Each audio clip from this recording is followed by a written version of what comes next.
Tahun 1293, Kekaisaran Mongol berada di puncak kekuatannya. Dipimpin oleh Kubilai Khan, bangsa Mongol telah menaklukkan negeri-negeri besar di Asia dan Eropa. Tidak ada kerajaan yang berani menolak perintah mereka. Namun di Nusantara, seorang raja dari Jawa justru melakukan penghinaan besar terhadap utusan Mongol. Telinga utusan itu dipotong, wajahnya dipermalukan, dan ia dipaksa pulang membawa rasa malu ke istana Mongol. Kubilai Khan murka. Ribuan pasukan dikirim menyeberangi lautan untuk menghancurkan Jawa. Tetapi saat armada Mongol tiba, tanah Jawa sedang berada dalam kekacauan. Singasari runtuh, rajanya terbunuh, dan seorang pemuda bernama Raden Wijaya mulai memainkan rencana besar. Ia bekerja sama dengan Mongol, lalu mengkhianati mereka. Bagaimana pasukan penakluk dunia bisa diperdaya di tanah Jawa? Dan bagaimana perang ini menjadi awal lahirnya Majapahit? Inilah kisah Perang Jawa melawan Mongol, salah satu pertempuran paling legendaris dalam sejarah Nusantara.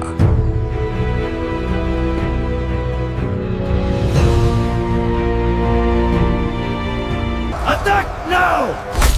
Push them back to the sea!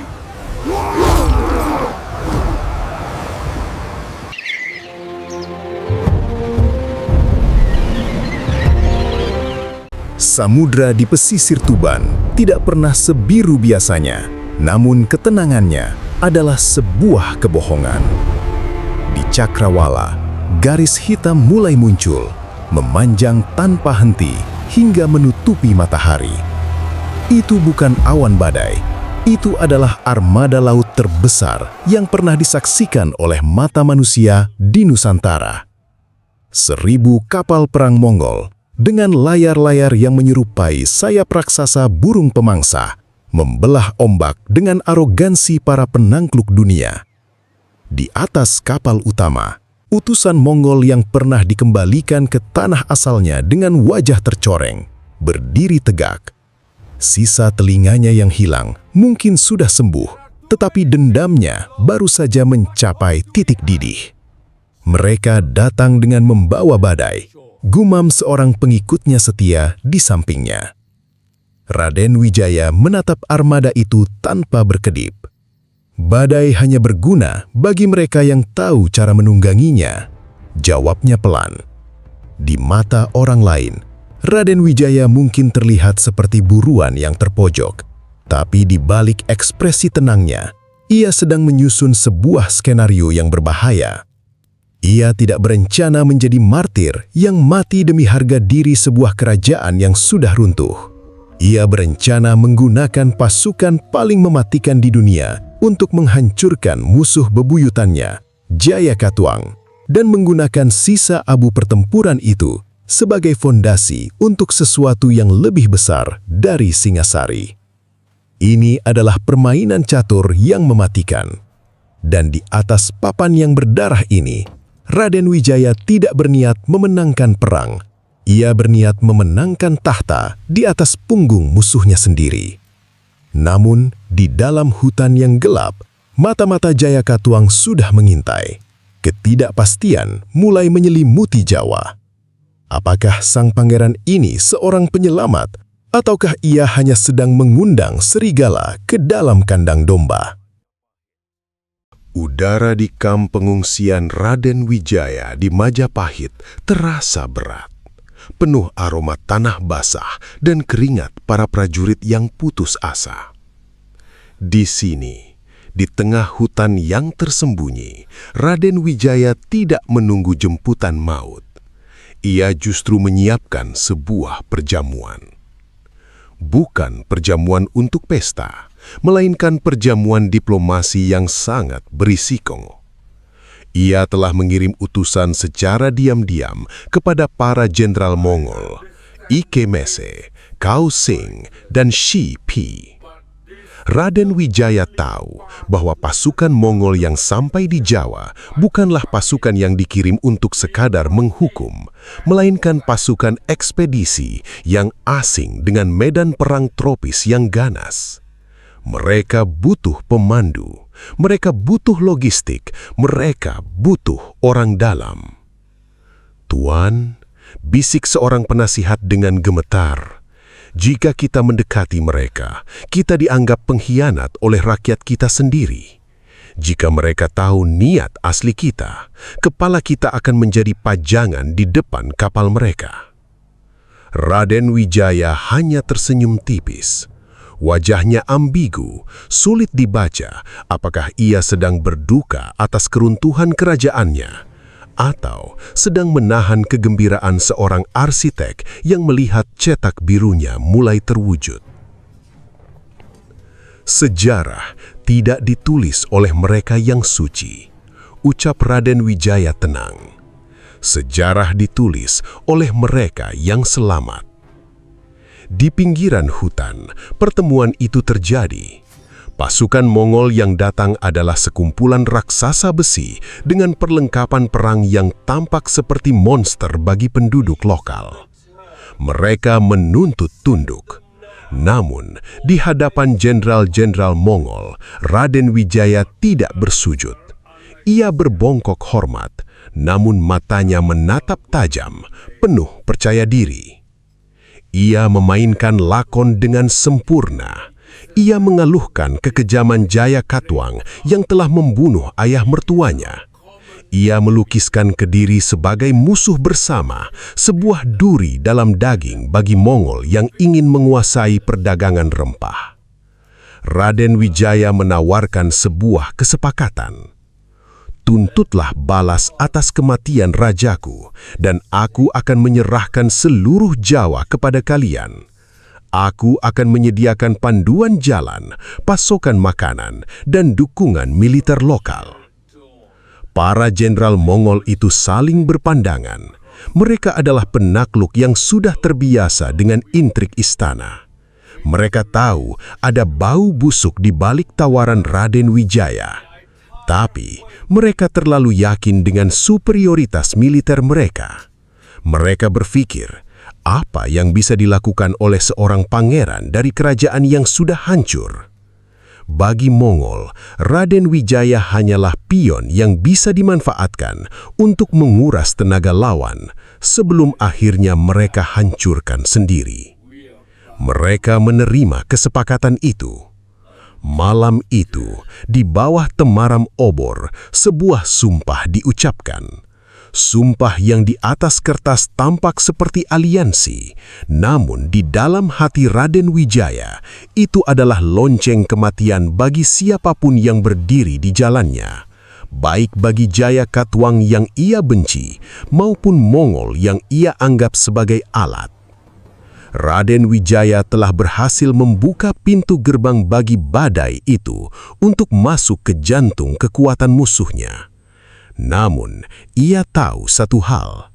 Ia baru saja menukar nyawanya dengan sebuah janji yang harus ia ingkari dalam waktu dekat. Perjalanan menuju Daha, ibu kota Kediri, bukanlah pawai kemenangan, melainkan sebuah pertunjukan tipu daya yang mematikan.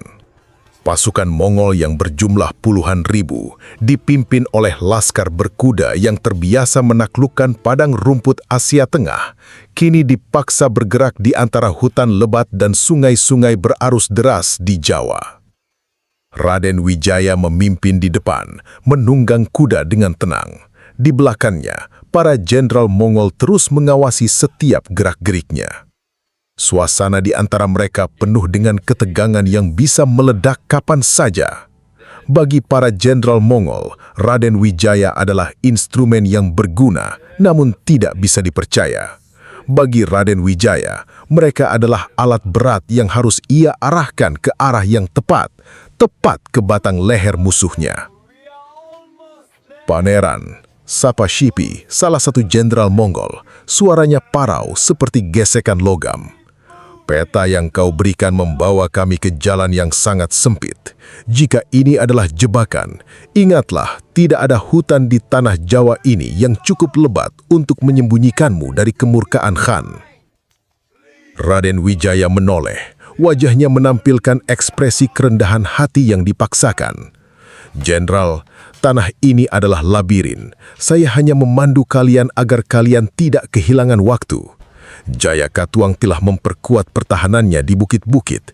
Jika kita tidak menyerang dari celah ini, kita hanya akan membuang nyawa prajurit kalian di depan bentengnya. Di balik layar, Raden Wijaya sedang menjalankan perjudian yang mengerikan. Ia sengaja mengarahkan Mongol ke rute yang paling menguras tenaga, rute yang memaksa mereka memecah pasukan. Ia tidak hanya menjadi pemandu, ia menjadi sutradara perang yang sedang mengatur agar Mongol dan Jaya Katuang saling menghancurkan dalam intensitas yang maksimal. Setiap kali mereka menemukan desa atau persediaan air, Raden Wijaya akan memberitahu tentara Mongol bahwa itu adalah milik pengikut setia Jaya Katuang. Dengan begitu, ia memastikan Mongol bertindak kejam terhadap penduduk lokal. Ia sedang membangun kebencian, bukan hanya kepada dirinya, tapi kepada para penjajah ini. Ia ingin rakyat Jawa melihat Mongol sebagai iblis yang harus diusir, sehingga ketika saatnya tiba, ia akan muncul bukan sebagai teman Mongol, melainkan sebagai satu-satunya pahlawan yang bisa mengusir setan asing tersebut. Malam itu, di tepi Sungai Brantas, sebuah pertempuran kecil pecah saat pasukan pengintai Kediri mencoba melakukan serangan mendadak. Pasukan Mongol dengan mudah menghancurkan mereka dengan panah-panah api yang memorak-porandakan kegelapan. Raden Wijaya berdiri di atas bukit kecil, menyaksikan api berkobar di kejauhan. Ia tidak merasa ngeri. Ia sedang menghitung jumlah korban, menghitung berapa banyak lagi yang harus tewas sebelum kekuatannya sendiri yang ia simpan diam-diam di balik perbukitan bisa bergerak masuk. "Kau melihat kematian itu, Pangeran?" tanya Ikemese yang berdiri di dekatnya.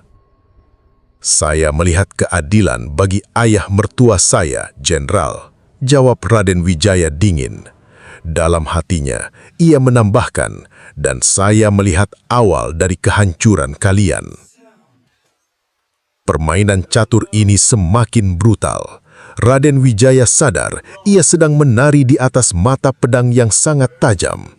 Salah langkah sedikit saja, ia akan terpotong oleh ambisi Mongol atau murka Jaya Katuang. Namun ia tidak punya pilihan. Ia tidak bisa merebut tahta jika kedua raksasa ini tidak saling membunuh sampai ke titik darah penghabisan.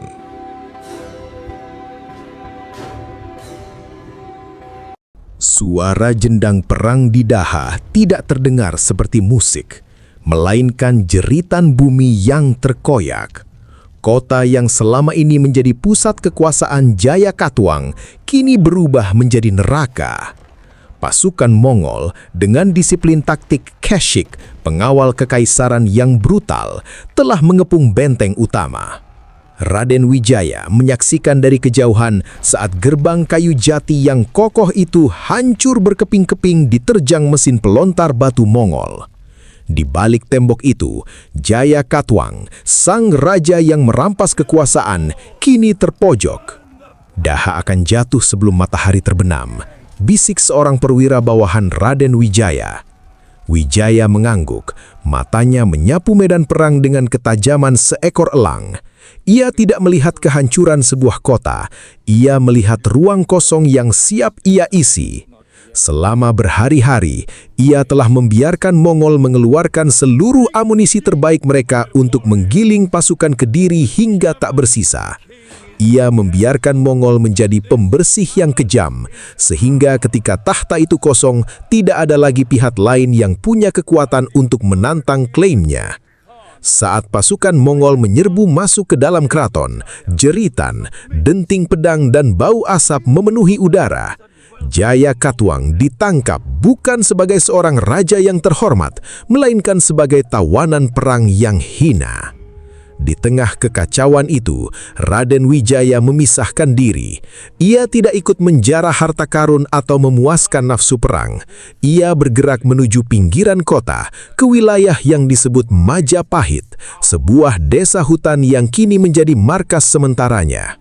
Jenderal Mongol pasti sedang merayakan kemenangan ini, ujar Wijaya kepada pengikutnya. Wira Raja, sang otak di balik layar yang selalu tenang di sampingnya. Mereka tidak menyangka bahwa pemandu mereka memiliki rencana yang melampaui ambisi Khan, jawab Wira Raja. Di istana yang terbakar, para jenderal Mongol mulai merayakan kemenangan dengan anggur dan jarahan. Mereka mengirim pesan kepada Wijaya, memerintahkannya untuk datang dan menyerahkan upeti serta putri-putri kerajaan sebagai tanda ketundukan mutlak.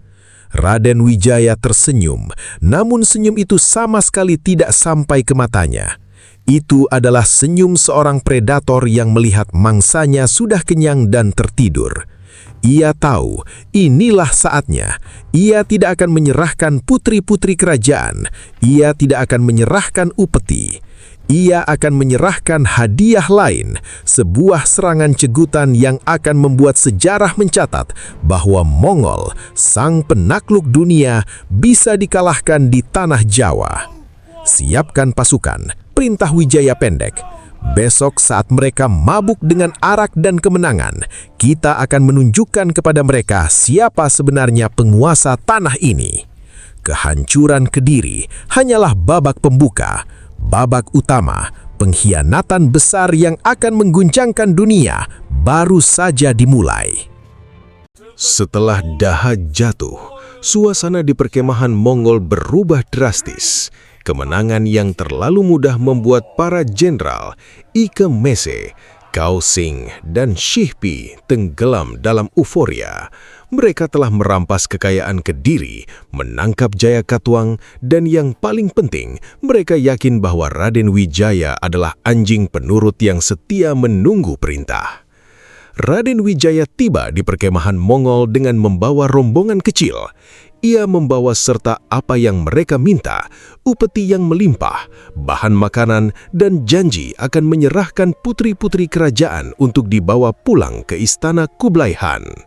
Pangeran Wijaya sambut Shihpi sambil menuangkan arak ke dalam cawan emas. Wajahnya merah padam karena alkohol. Kau telah membuktikan bahwa kau adalah sekutu yang berguna. Hari ini Jawa bukan lagi milik pemberontak, melainkan provinsi dari Kekaisaran Agung Mongol. Raden Wijaya membungkuk dalam-dalam, menyembunyikan kilat kebencian di balik kelopak matanya. Kehormatan bagi saya untuk melayani kekaisaran, Jenderal. Namun pasukan saya saat ini berada di luar perkemahan. Mereka membawa persembahan terakhir, prajurit-prajurit terbaik saya yang ingin memberikan penghormatan terakhir kepada para penakluk. Para jenderal Mongol tertawa berhahak-hahak. Mereka tidak curiga. Mengapa harus curiga? Mereka adalah pasukan yang telah meruntuhkan tembok-tembok benteng terkuat di Asia. Apa yang bisa dilakukan oleh sekelompok prajurit Jawa yang kelaparan? Namun di luar tenda besar itu, angin berubah arah. Prajurit Raden Wijaya tidak datang untuk memberikan penghormatan. Mereka adalah serigala yang menyamar menjadi domba. Di bawah aba-aba yang disepakati melalui sinyal asap, mereka mulai bergerak. Tepat saat para jenderal Mongol mengangkat cawan mereka untuk bersulang, Raden Wijaya mengeluarkan suara lengkingan yang memecah keheningan malam. Itu adalah kode. Dalam sekejap, perjamuan yang tadinya penuh tawa berubah menjadi ajang pembantaian. Prajurit Majapahit yang selama ini menunggu di balik bayang-bayang menerjang masuk. Pedang-pedang mereka yang ditempa khusus untuk menembus baju zirah kulit Mongol menebas tanpa ampun. Para jenderal yang mabuk tidak sempat meraih busur mereka. Habisi mereka! Teriak Wijaya, suaranya dingin dan tajam memecah kebisingan jeritan. Ia sendiri tidak tinggal diam. Ia menghunus kerisnya, menyerbu ke tengah tenda, dan mengarahkan serangannya langsung ke arah perwira-perwira tinggi Mongol. Ia tidak bertindak seperti raja yang anggun, melainkan seperti Algojo yang sedang melaksanakan vonis mati. Jenderal Ike Mese mencoba melawan, namun ia tertatih-tatih karena pengaruh arak. Dalam hitungan detik, ia tumbang tumbang, darah mengalir di atas permadani sutra yang baru saja dijarah dari istana Kediri. Perjamuan yang seharusnya menjadi simbol penaklukan Mongol atas Jawa berubah menjadi kuburan massal bagi mereka. Raden Wijaya berdiri di tengah tenda, napasnya memburu, jubahnya terciprat darah. Ia melihat ke sekeliling, para jenderal Mongol yang tadi pagi angkuh, kini terkapar tak bernyawa. Ia tahu ini baru permulaan. Sisa pasukan Mongol yang besar masih berada di luar sana, tersebar di berbagai pos, menunggu komando yang tidak akan pernah datang. Pengkhianatan ini telah menyeberangi titik di mana tidak ada jalan untuk kembali. Bakar semuanya, perintah Wijaya. Jangan sisakan satu pun tanda bahwa kita pernah bersekutu dengan mereka. Malam itu, di bawah langit Jawa yang gelap, Raden Wijaya bukan lagi sekedar pangeran pelarian. Ia adalah pemberontak yang baru saja menampar wajah Kaisar Tiongkok. Ia telah menyatakan perang terbuka. Kabar tentang pembantaian di tenda utama menyebar seperti api di tengah musim kemarau. Pasukan Mongol yang tersisa, ribuan prajurit kavaleri yang tersebar di sepanjang pesisir dan dataran rendah, terbangun dalam kebingungan total. Tanpa komando dari para jenderal yang tewas di perjamuan, mereka menjadi raksasa tanpa kepala, terombang-ambing oleh kemarahan dan ketakutan. Raden Wijaya tahu ia tidak bisa melayani mereka dalam perang terbuka. Pasukan Mongol adalah mesin pembunuh yang terasah. Jika mereka berhasil berkumpul dan membentuk formasi falangs atau manuver kavaleri, sisa pasukan Majapahit akan digilas dalam satu saupan. Maka, Wijaya mengubah aturan mainnya. Ia membawa pasukannya masuk ke dalam labirin hutan rimba Jawa yang lembab dan berbukit-bukit. Jangan hadapi mereka di tanah lapang, perintah Wijaya kepada pasukannya. Jadilah bayangan, jadilah duri di telapak kaki mereka. Setiap kali mereka meminum air sungai, pastikan air itu beracun. Setiap kali mereka tidur, pastikan mimpi mereka adalah mimpi terakhir. Selama berhari-hari, pasukan Mongol disiksa oleh taktik gerilya yang kejam. Prajurit Majapahit muncul dari balik semak belukar, melepaskan rentetan panah beracun, lalu menghilang kembali ke dalam hutan sebelum musuh sempat membalas. Kondisi medan yang tidak dikenal, suhu tropis yang membakar, serta wabah penyakit hutan mulai menggerogoti moral pasukan Mongol. Kekuatan yang dulunya ditakuti dunia itu, kini tampak seperti sekelompok orang yang kehilangan arah. Mereka dipaksa masuk ke rawa-rawa oleh jebakan buatan Raden Wijaya. Di sana, di tengah lumpur yang menghisap, kuda-kuda mereka yang perkasa menjadi beban, dan zirah berat mereka menjadi peti mati bagi mereka sendiri. Di sebuah bukit yang memantau pergerakan musuh, Raden Wijaya berdiri dengan jubah yang sudah lusuh karena lumpur. Wiraraja mendekatinya, wajahnya menunjukkan kekaguman yang bercampur cemas. Mereka mulai putus asa, Pangeran. Mereka mencoba memotong jalan menuju pantai untuk segera kembali ke kapal-kapal mereka. Wijaya tersenyum tipis, sebuah senyum yang penuh dengan kepuasan yang dingin. Itulah yang saya harapkan. Biarkan mereka lari. Biarkan mereka merasa bahwa mereka punya jalan keluar. Karena saat mereka sampai di pantai, di saat itulah kita akan memberikan pukulan pamungkas. Namun di balik layar, Wijaya sadar bahwa ia sedang berjudi dengan nasib. Setiap nyawa prajuritnya yang melayang dalam perang gerilya ini adalah harga yang harus dibayar untuk kemerdekaan. Ia tidak memperdulikan korban jiwa. Baginya, prajurit adalah pion dan rakyat hanyalah latar belakang. Ia adalah seorang pragmatis tulen yang terobsesi pada satu hal. Majapahit harus berdiri, tidak peduli berapa banyak darah yang harus membasahi tanah Jawa. Di kejauhan, kepulan asap hitam membumbung tinggi dari armada kapal Mongol yang mulai terbakar. Mereka telah memutuskan untuk mundur. Namun Wijaya tidak akan membiarkan mereka pergi begitu saja tanpa membawa cerita tentang kekalahan memalukan yang akan diingat oleh Kublai Khan selamanya. Siapkan pasukan, perintah Wijaya. Kita akan mengirim mereka pulang, bukan sebagai pemenang, melainkan sebagai sisa-sisa badai yang patah. Pantai Tuban kini menjadi saksi bisu dari akhir sebuah ambisi besar. Pasukan Mongol yang tersisa, ribuan pria yang hancur mentalnya karena kelelahan, penyakit, dan teror gerilya berlari terpincang-pincang menuju armada kapal mereka. Mereka bukan lagi pasukan penakluk yang menakutkan. Mereka adalah sekumpulan korban yang hanya ingin mencium aroma laut agar bisa segera pulang. Raden Wijaya tidak memberikan mereka waktu untuk bernafas. Ia telah memobilisasi seluruh sisa kekuatan Majapahit. Bukan lagi perang gerilya sembunyi-sembunyi. Kali ini, Wijaya mengerahkan kekuatan penuh untuk memotong jalur pelarian mereka. Di garis pantai yang berpasir putih, pasukan Mongol terjepit. Di belakang mereka adalah lautan. Di depan mereka adalah tembok perisai prajurit Majapahit yang dipimpin langsung oleh Raden Wijaya. "Lihat mereka," seru Wijaya kepada pasukannya. Suaranya menggelegar menembus deru ombak. "Mereka datang dengan keangkuhan untuk merantai kita, namun mereka akan pulang dengan membawa kekalahan yang akan menghantui setiap mimpi kaisar mereka. Jangan biarkan satu pun dari mereka membawa kisah kemenangan." Pertempuran itu singkat namun sangat berdarah. Prajurit Mongol yang tersisa bertarung dengan nekat seperti binatang yang terdesak. Namun, semangat Raden Wijaya jauh lebih besar. Ia bertarung dengan kemarahan seorang raja yang merasa tanahnya telah dinodai. Ia menebas musuh di depannya dengan ketangkasan yang mengerikan. Kerisnya menjadi simbol maut yang tak henti-henti mencari mangsa. Wijaya melihat seorang perwira tinggi Mongol berusaha mencapai sekoci terakhir. Tanpa ragu, ia memaju kudanya, melompat ke tengah kerumunan dan menjatuhkan perwira itu ke dalam pasir. Di bawah tatapan dingin Wijaya, perwira itu memohon ampun dalam bahasa yang tidak ia kenal. Wijaya tidak membunuhnya saat itu juga. Ia mencengkram kerah baju zirah sang perwira, memaksanya menatap cakrawala di mana kapal-kapal Mongol yang terbakar mulai menjauh dari pesisir. "Katakan pada tuanmu bahwa di tanah ini kami tidak mengenal rasa tunduk. Jawa adalah kuburan bagi mereka yang berani meremehkan langitnya." Setelah mengatakan itu, ia mengayunkan pedangnya, mengakhiri hidup sang perwira. Sisa-sisa armada Mongol berlayar menjauh dari pantai Jawa, meninggalkan ribuan rekan mereka yang tewas membusuk di bawah terik matahari Nusantara. Raden Wijaya berdiri sendirian di tepi air, menatap kapal-kapal yang mengecil di cakrawala.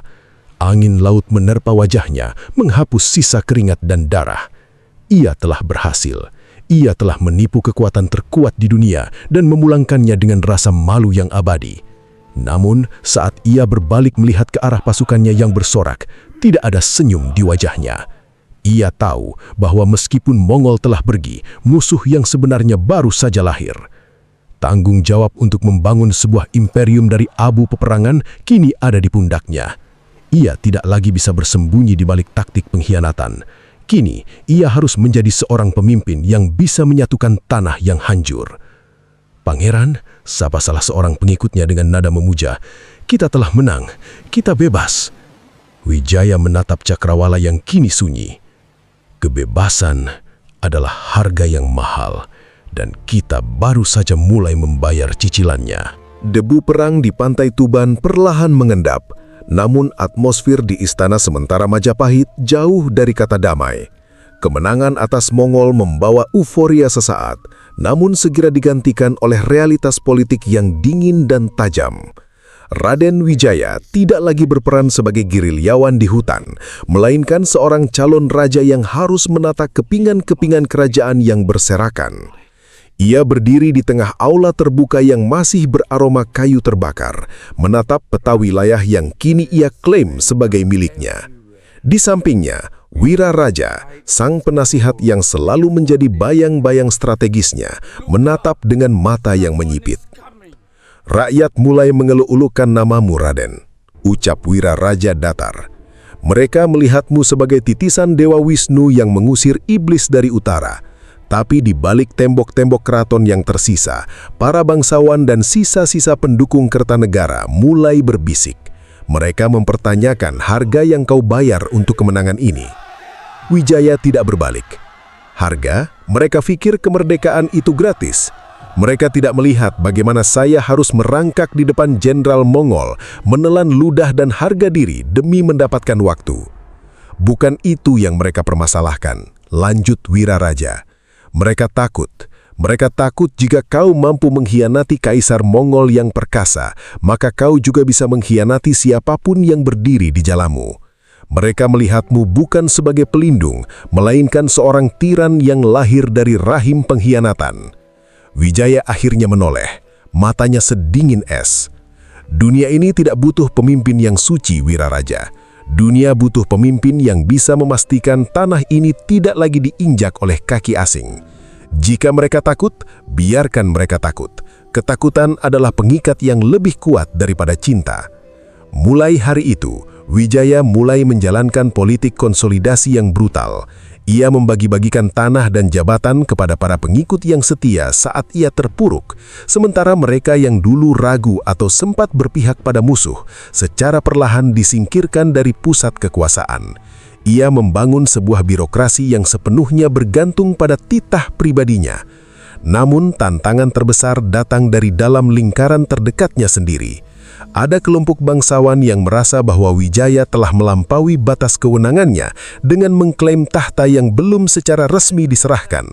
Mereka merasa Wijaya hanyalah seorang menantu yang beruntung, yang kebetulan berada di tempat yang tepat saat sejarah menuliskan namanya. Wijaya menyadari bahwa ia tidak bisa membangun kerajaan yang kokoh di atas fondasi yang retak.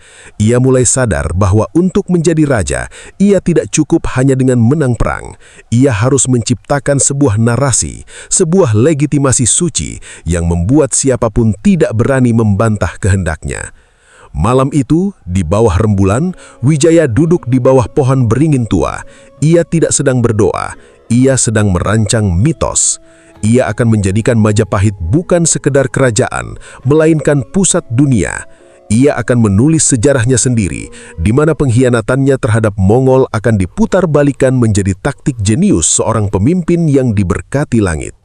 Kita akan membangun istana yang membuat Mongol merasa seperti kuli bangunan, gumamnya pada kegelapan.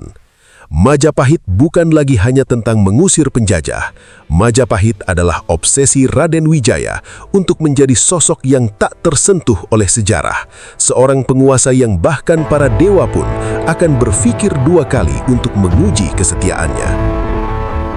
Kemenangan yang dirayakan rakyat ternyata hanyalah selubung tipis bagi bara api yang tersulut di ruang-ruang gelap istana.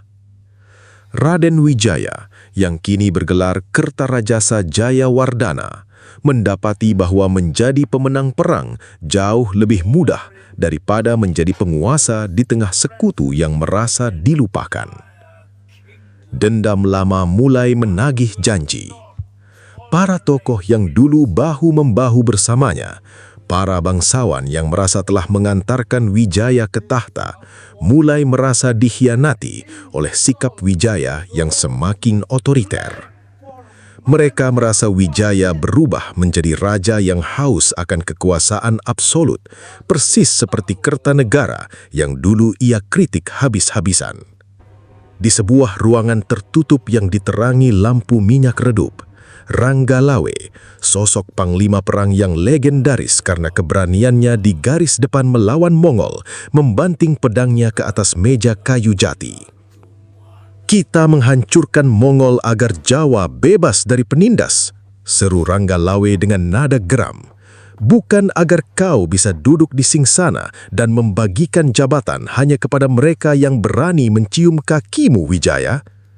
Kau lupa siapa yang berdiri di depan saat panah-panah Mongol menghujani kita."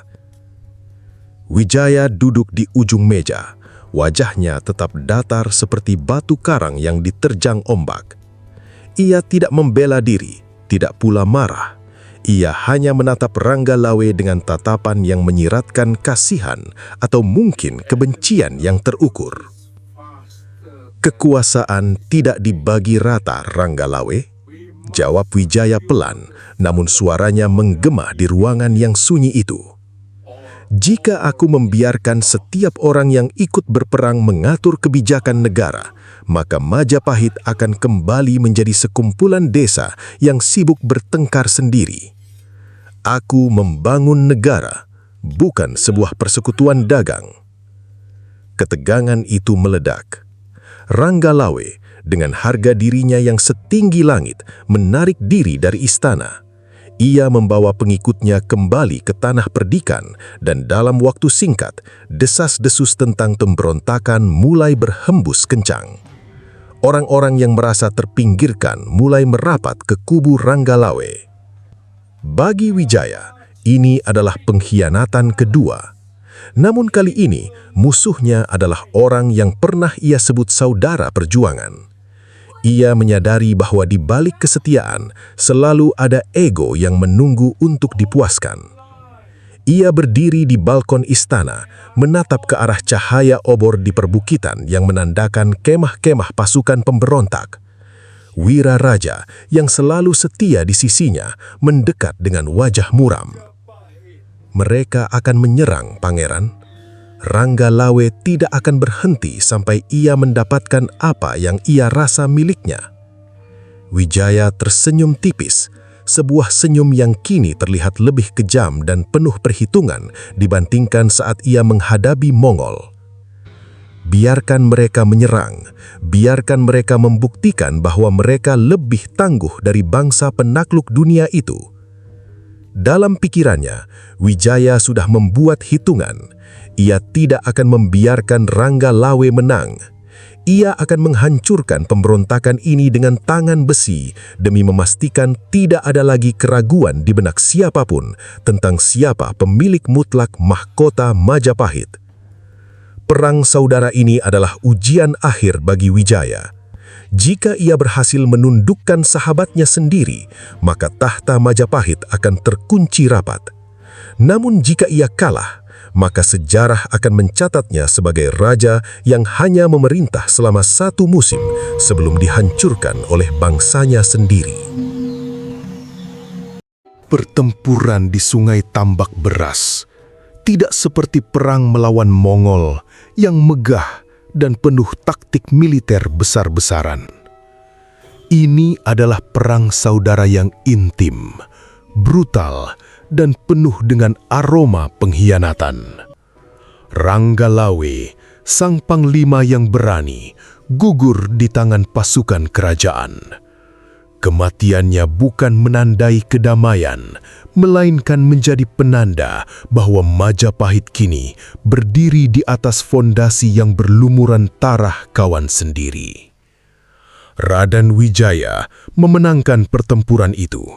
Namun ia kehilangan sesuatu yang tidak bisa ia beli dengan emas.